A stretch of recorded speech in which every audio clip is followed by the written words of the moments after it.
Nikki Sudden and the French Revolution, WNYU FM, New York, from the LP Groove, See My Rider. And my guest in the studio is Nikki Sudden. Welcome back, Nikki. It's great to be back here. How long have you been away now? I guess like 8 months? No, getting up to 12 months. A year ago 11, when you were months, here, yeah. right? Yeah, that's right. It was kind of cold last time you were around. I think I always come along for Halloween. So have you? Did you see the parade last year?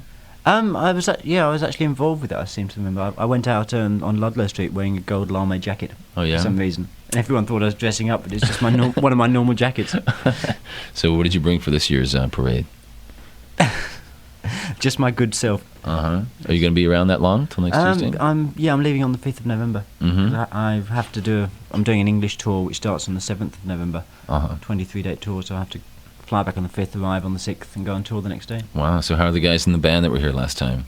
Same drummer and bass player? Yeah, same band. We've been on the road in Europe a lot. We've done about 50 gigs around Europe since in the last year. Really? And so is that all over the continent itself, or? Yeah, well, all over Western Europe. And like what we got planned in the next few months is East Germany, Italy, a few things like that. Maybe France.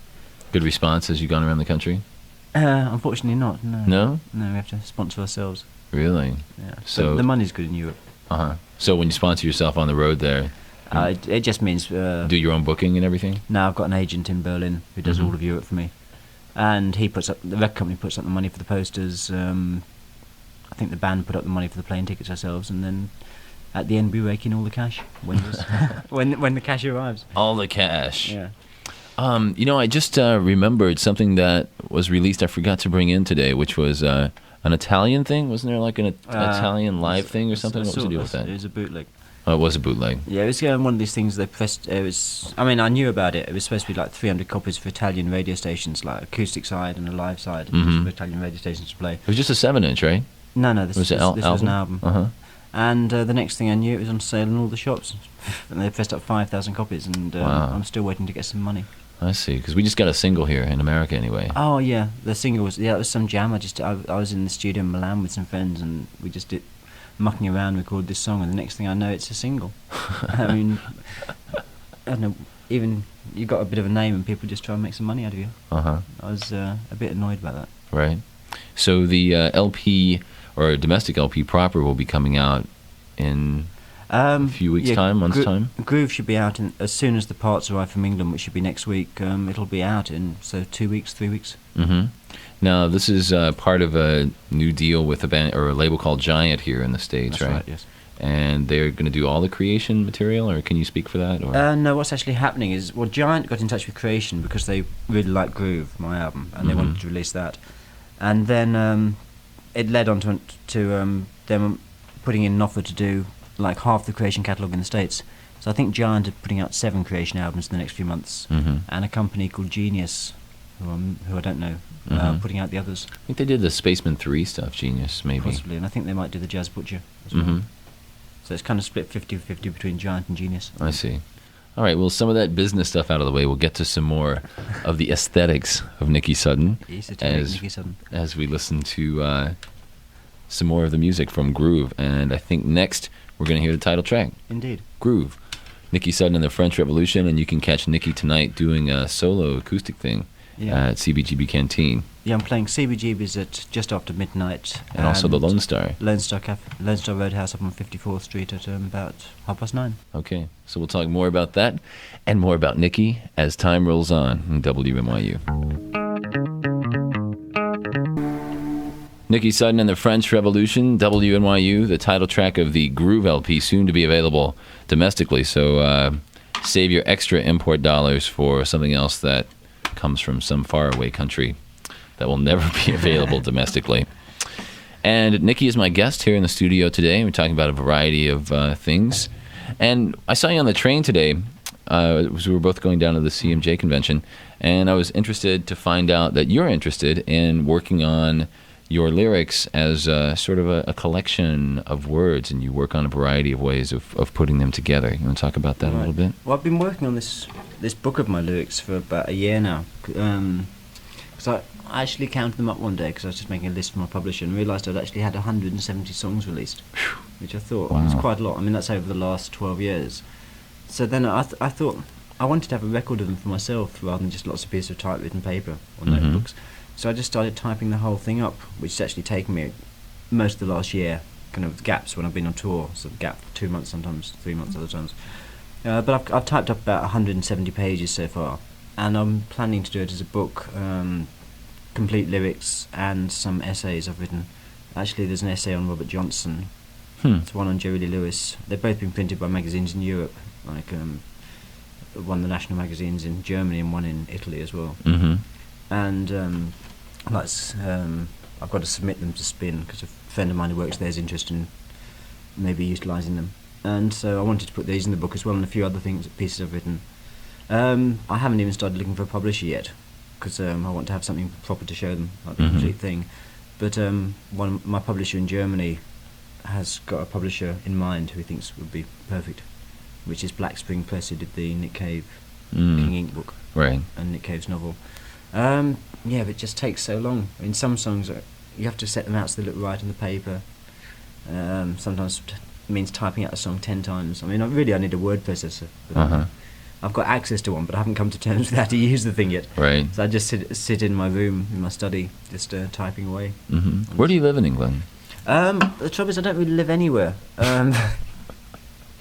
And this year I've been on tour a lot. I had a girlfriend in Frankfurt. I was staying with her for 3 months, but then that finished. So I moved back to England, stayed with a few friends in London. I was in Berlin for 2 weeks, then I went off to Austria, back to Berlin, and now I came here. So where do you keep your stuff, or how much stuff do you have? At the moment, my stuff's in storage at my parents' house, apart from some bags that are still at my girlfriend's house, which I hope I get back. Yes, I'm a bit kind of nomadic at the moment.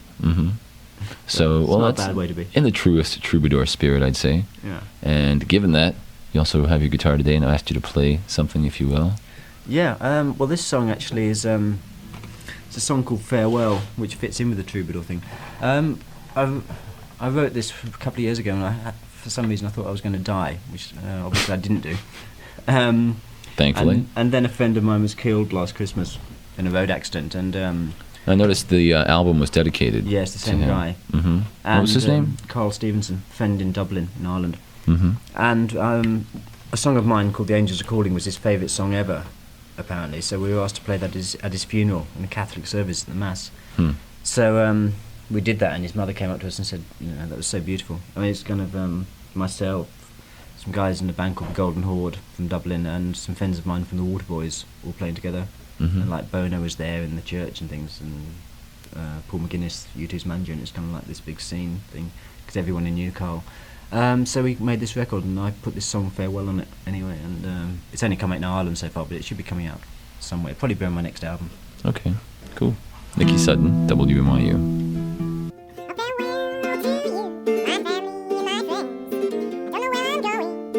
Nikki Sutton, WNYU. You can catch him tonight at the Lone Star Cafe. I'll be playing that song later. You will be? I hope so, yeah. Okay. As well as the Canteen. It's a nice song. I can imagine how it must have gone over at that type of service. It was pretty much an honour to be asked to do that sort of thing. And yeah, I mean, I've never played at a funeral before. I've never even been to a Catholic funeral before. So it's a great honour. And like I recorded that song with Anthony from the Waterboys playing mandolin on it. So it was a beautiful version. Anthony sang backing vocals as well, and I don't know, captures the spirit of things. You bring this guitar with you over? I know last time you bought a guitar when you were here, Yes. which you were playing. I might do that next week, actually. I saw a beautiful one today. Yeah, I brought this guitar with me. I was in Berlin, and the guitar was in Berlin, so I thought, why not bring it with me? Gotta have one to play. Now, you brought a live tape as well. Yep. Which we should check out a track from and talk about this. Yeah, this is we did a tour of Austria recently. About 3 gigs in Austria and 1 in Bavaria and Germany, and this was the second gig of the tour. It was just a 4-gig tour, and ended up playing a big festival in the Austrian Alps. Beautiful place in the mountains, with a big lake, and kind of a couple of thousand people. Really good. But this was from the show in Vienna at a club called U4, and the first song is a new song called Something About You. Which will be on the next album, which will come out in September of 1990. Good Lord, it sounds ridiculous. And you say the first, so the two are together, right? There's it kind of ends, then it goes into this other song, Back to the Coast, which is a track from Groove. And this is kind of guitar freak out version. All right, cool. So why don't you just hit the play button, and we'll listen to Nikki Sudden and the Revolution live on WNYU.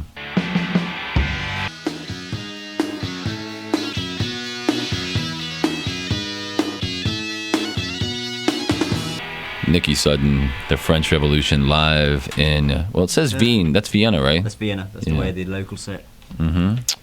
So, well, that was cool. That was pretty crazy. Yeah, I'll say. And I don't even know what to say next, except that you're going to play tonight at the Lone Star and CBGB's Canteen. You're going to play something else for us. Yeah, I'm still trying to think what to play. Let me think. Well, while you're thinking, let me ask you about what you think of the Swell Maps compilation that just came out. Well, it was, great. I love it. We actually compiled it ourselves. That's my brother, Epic Soundtracks, who was the drummer, and myself. We compiled all the tracks, went in the studio, took the original tapes in, remastered them to make them sound the way they should sound. Designed the cover ourselves. We chose all these photos. There's some photos of us when we were 12 years old and things like that. Some photos taken by my mother. Right. Really good. Yeah, I mean, I'm amazed with the response it's got. It was in the top 10 of the college radio charts already. Right. Which, I mean, for a band that broke up almost 10 years ago, it's pretty fine. Well, listening back to it, I guess what you hear are so many influences that still exist in bands that are today. Specifically, well, the Butthole Surfers played last night. I'm a Butthole Surfers fan. And there's one Butthole Surfers song, which is pretty much, I think it's an homage to the Swell Maps. Really? You know, it just begins exactly the same way. I'll have to find it and point it out to you. I never heard that. It's pretty much the same thing. There's the obvious Sonic Youth things, but I mean, Thurston's paid that debt back because he wrote sleeve notes on the album, right? Which is nice. I think that a lot of American bands seem to be really into what Swell Maps are doing, and a lot of English bands as well. But the English bands are too proud to mention their roots a lot of the time, and they won't say what they stole the songs from, which is a pity. Right. Speaking of roots, you went to see the Stones this week? Yeah, I've been twice so far. I'm going on Saturday and Sunday as well. You had a good time? Oh, it was fantastic. When I went on Wednesday night, it was the last time I saw the Stones was the last gig of the 1982 European tour, and they're so much improved since then. I mean, they were fantastic then, and this is just something else. I mean, Keith's always saying that, you know, the one thing he wants to do with the Stones is just keep on getting better, and they've done it. I mean, when they played 2,000 Light Years from Home, it's the best thing I've ever heard them do. It's better than any live thing I've ever heard them do, better than any record they've ever made. It's just phenomenal. I mean, and that's why I hate it when all these people just talk about the Stones being nostalgia or the Stones doing it for the money, because they're not. They're just doing it because they are the best band in the world, and they've certainly proved it this time. I mean, there's no band in the world could come close to them, could hold a candle to them at all. It's just amazing. And I mean, there's no other band that keeps on getting better. I mean, Steel Wheels is the best album the Stones have made since Some Girls. It's a masterpiece. I like that Continental Divide song. Yeah, that's probably the most. Continental Drift, brilliant. Continental Drift, that's it. Yeah. I mean, it's very kind of Moroccan influence, but it couldn't be anyone but the Stones. You can hear Paint It Black in there. It's just pure the Stones are the only people who play like that. And I mean, they're going to carry on for as long as any of them have still got breath in them. As long as they can walk around. Yeah.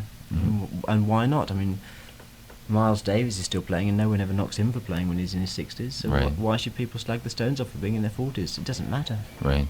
I mean, they've got. I went to see Champion Jack Dupree, old blues pianist, last summer, and he's 78, and he's got more energy in him than any new band I've ever seen.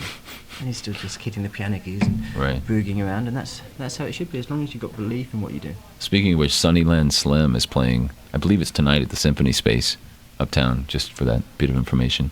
Which I'd like to see, but I can't because I'm... Got your own gigs. I've got my own gigs. Speaking of which, let's hear some. Well, this is a song that's on the album Groove. It's a bit different on the album. This is a kind of Jimmy Reed acoustic version. It's called Sea Dog Blues.